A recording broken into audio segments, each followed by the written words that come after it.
Hi everyone and welcome to my fan cam. Chelsea beat Preston 4-0 at home in the FA Cup. We're through to the next round, got the job done, and relief is probably the word to describe it.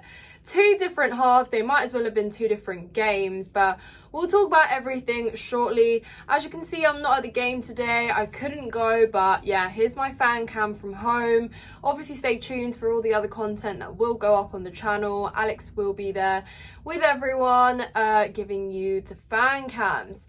So yeah, I mean, of course, Chelsea set up in a way where we were equally intrigued and equally questioning some of the choices.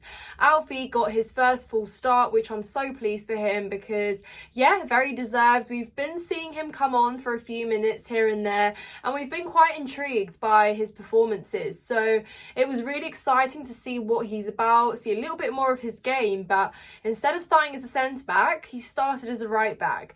As we have come to learn, Pochettino loves to make these sorts of experiments and yeah, likes to challenge players.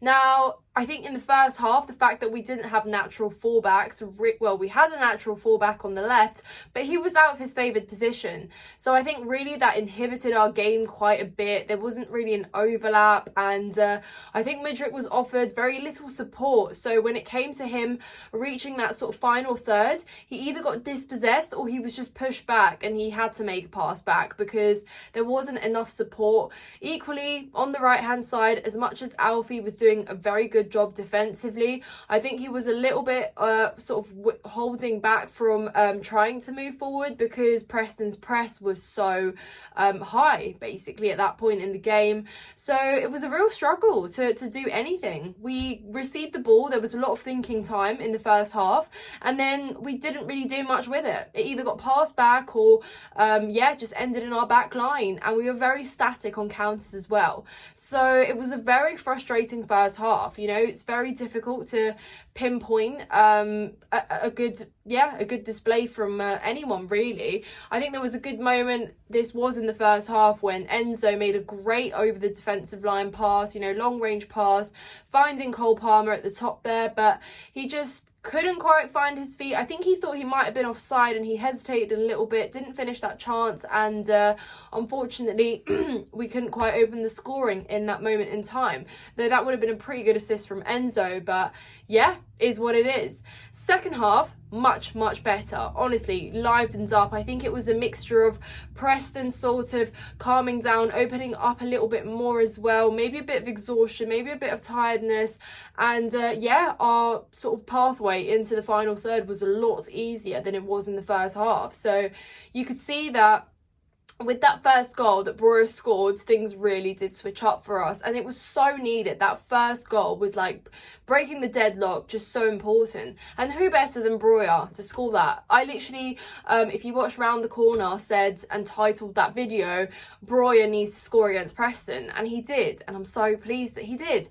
Does that make him the best striker moving forward? No. He's got lots of work to do, but I guess it's a good way to start, you know? And since Jackson's going to be absent, as he's gone away to AFCON, I think Breuer's going to have to step up and show why he deserves a chance to be Chelsea's number one centre forward at the minute. I mean, he literally is number one because we don't have another striker. But you get the point, guys. And look, I think as much as I'm advocating for him to do well, at times his decision making and the runs he makes are silly, in my opinion. I get that he had a lot of pressure because he was getting marked. He always had 3-4 men on his back when he received the ball. But I just think that the way he makes his runs could have been a little bit brighter. He could have got himself in much better positions, and it was frustrating to see that he lost the ball as easily as he did. But again, great header, a really good assist from Malo Gusto on the left side, who I thought was really lucky that he was able to get his you know, the ball on his stronger foot to get a cross off that good. And it's just the attacks that you need, you know, a great cross in and your centre forward meeting it in with a header. At times when those crosses are made, Jackson and Breuer are often missing in that penalty area, so nobody's there to receive them. So crosses like that just get wasted and recycled. Wasted and recycled? Just wasted. yeah, just wasted. But yeah, you know what I mean. And look, the fact that the deadlock was broken, I think really opened the game up, and it made us hungrier, because 1-0 is never a comfortable result, especially if you're Chelsea. So I think Pochettino made changes in order to sort of preserve and add a little bit more of solidity in our back line.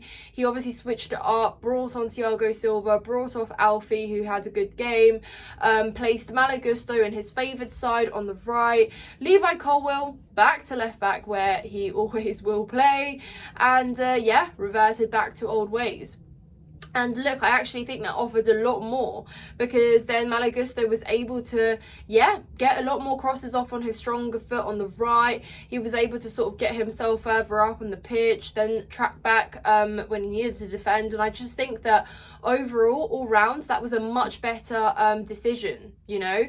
Noni Madueke, I thought when he came on as well, he looked so bright, and for me, he should have started. Because look, Sterling, great, he got a goal and he got an assist, but let's all agree that Sterling didn't play well in that moment. And honestly, it's like Groundhog Day with Sterling, because there's been so many games where I've criticised his performances and people have been like, you're too harsh, he still scores.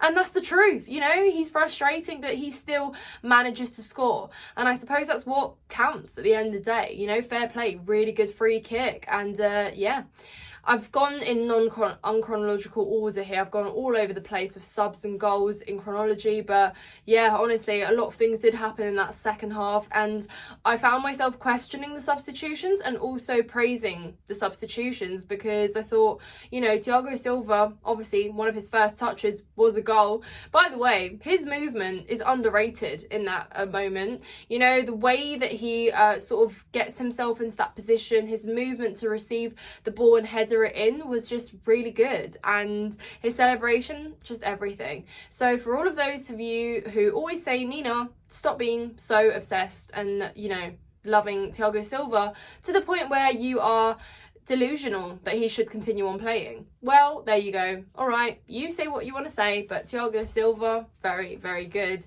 And look, he still got starts in him until he can. Let him start, well, let him play at least, you know, until summer or whenever he's going to leave the door. Yeah, let him play. And then, yeah, set piece from Raheem Sterling. It was great to see 2 goals scored from 2 set pieces. That doesn't happen often. So, yeah, I guess that was also a positive to take from that game. And Enzo Fernandez with the last one. There was a clip of him just sitting there waiting for the decision, and all the players like arms round him, just hoping, because he deserves it, you know. He has had a tough time in the last couple months. People have been questioning his quality as well, and although it hasn't all been rosy for him, I still think he's got so much to show on the pitch, and that partnership with Caicedo is yet to flourish, and I'm all here for it. But yeah, guys, obviously great to see, job done. We've got 2 big games coming up, one in the semi-final for the Carabao Cup, one in the Premier League that we need to win. So honestly, eyes are on those. Hopefully we can take some confidence and some self-esteem, that winning feeling, into those games, because they're going to be equally important. So there's still a lot to play for. You know, it seems at times at Chelsea that things are done, but then games like today and games like Middlesbrough show you that there are still things to play for. So yeah, anyways, guys, subscribe to Chelsea Fan TV if you haven't done so already. Also, check out my personal channel, Nina's Chelsea Corner. I've got a match review up on there. And yeah, I hope you all have a lovely rest of your weekend. Thank you so much for watching.